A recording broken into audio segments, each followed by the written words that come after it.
Assalamualaikum warahmatullahi wabarakatuh. Kami dari kelompok 6 di mata kuliah Proyek Warganegaraan Internasional atau Global ingin mengangkat judul strategi memperkenalkan kain batik dalam kancah internasional.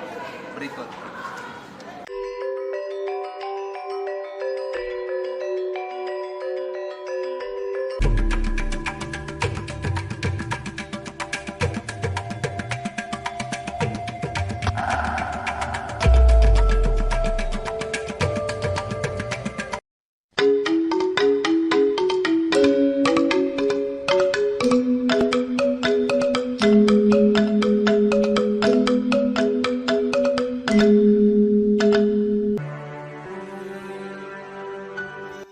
Sebelum kita membahas lebih jauh mengenai batik ini, alangkah baiknya jika kita tahu terlebih dahulu apa filosofi dari batik itu tersendiri.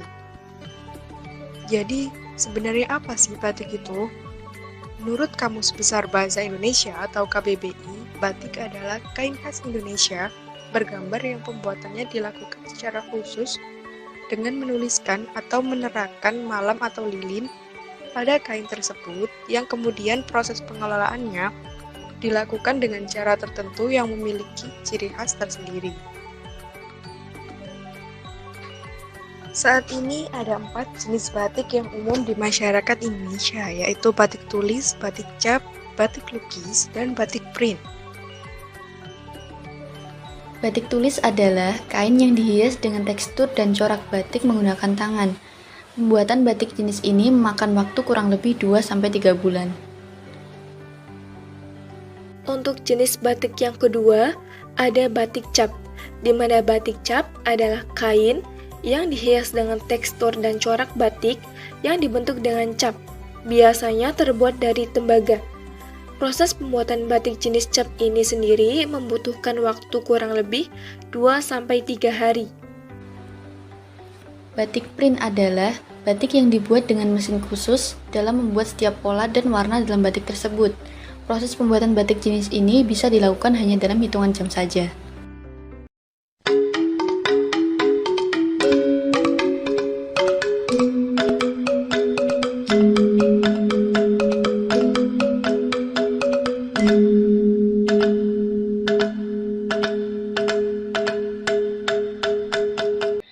Persaingan harga batik impor terutama dari Cina seringkali lebih murah dibandingkan batik lokal alias batik Indonesia.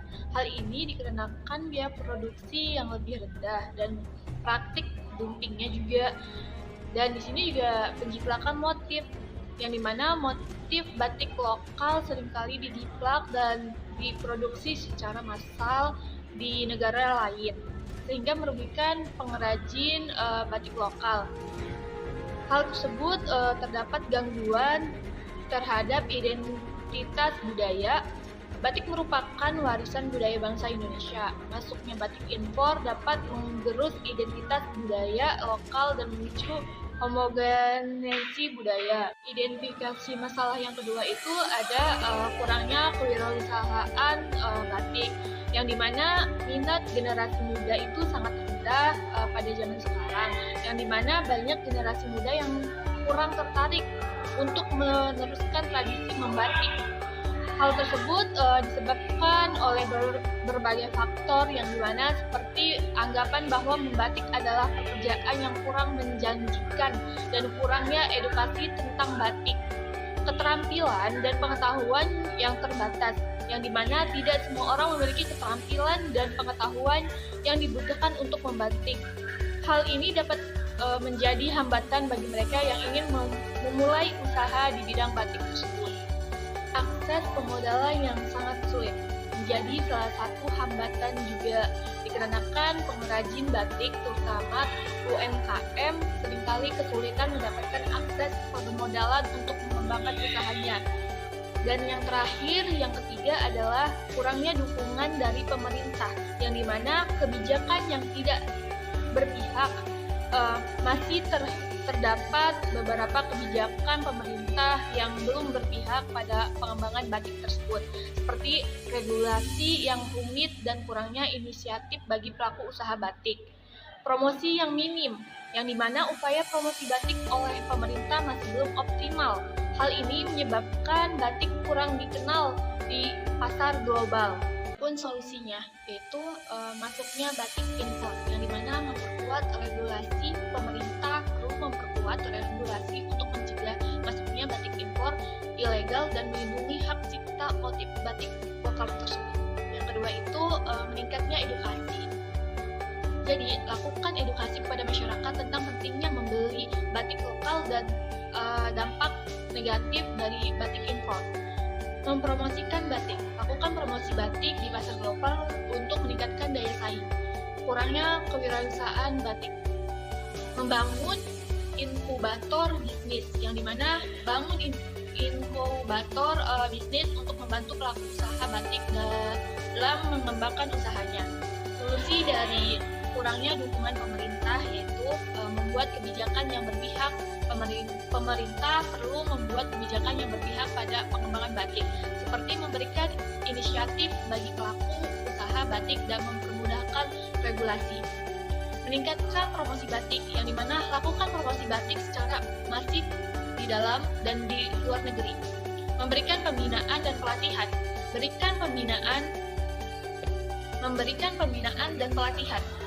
pembinaan dan pelatihan yang lebih inisiatif kepada pengrajin batik untuk meningkatkan kualitas produk dan daya saingnya. Dengan mengatasi berbagai masalah tersebut, diharapkan batik Indonesia dapat terus berkembang dan menjadi warisan budaya bangsa yang mendunia.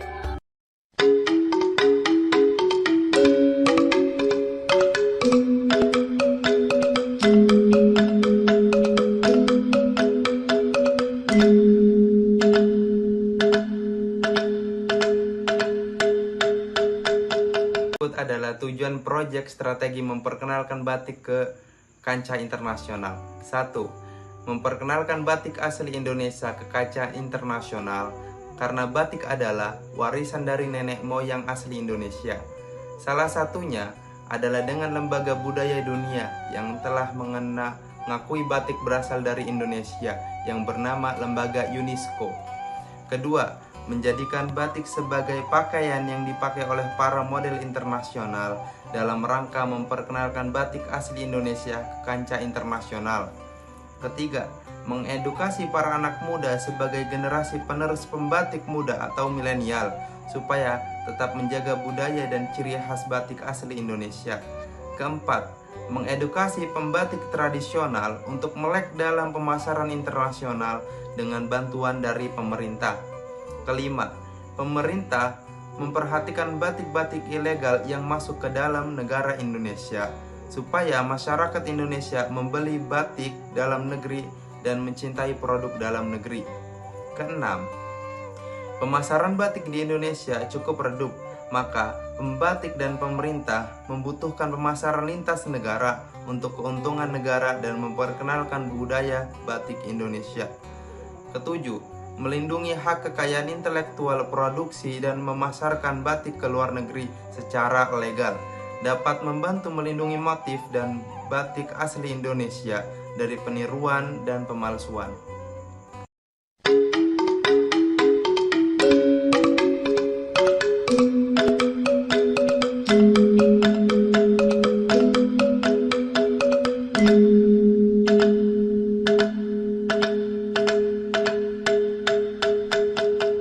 Baiklah, selanjutnya adalah efisiensi dalam produksi kain batik memiliki manfaat yang signifikan dalam konteks produksi internasional. Baiklah, yang pertama ada penyediaan kain batik yang kompetitif secara harga. Dengan meningkatnya efisiensi dalam produksi, produsen kain batik dapat menawarkan harga yang lebih kompetitif di pasar internasional, memungkinkan mereka bersaing dengan produsen dari negara lain. Yang kedua, ada ekspansi pasar. Dengan harga yang lebih kompetitif dan berkualitas yang tetap tinggi, kain batik yang diproduksi secara efisiensi dapat menarik minat pasar internasional yang lebih luas membuka peluang ekspansi bisnis bagi produsen yang lain. Yang ketiga, ada peningkatan pendapatan ekspor. Dengan meningkatnya daya saing di pasar internasional, produsen kain batik dapat meningkatkan pendapatan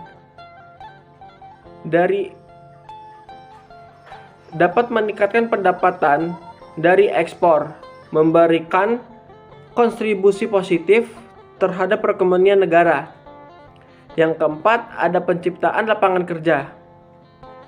Pertumbuhan dalam produksi kain batik yang didorong oleh efisiensi dapat menciptakan lebih banyak peluang kerja di sektor tersebut. Dan yang terakhir, ada transfer teknologi dan pengetahuan. Melalui upaya tersebut, efisiensi tersebut bisa meningkatkan daya saing di ranah internasional. Baik.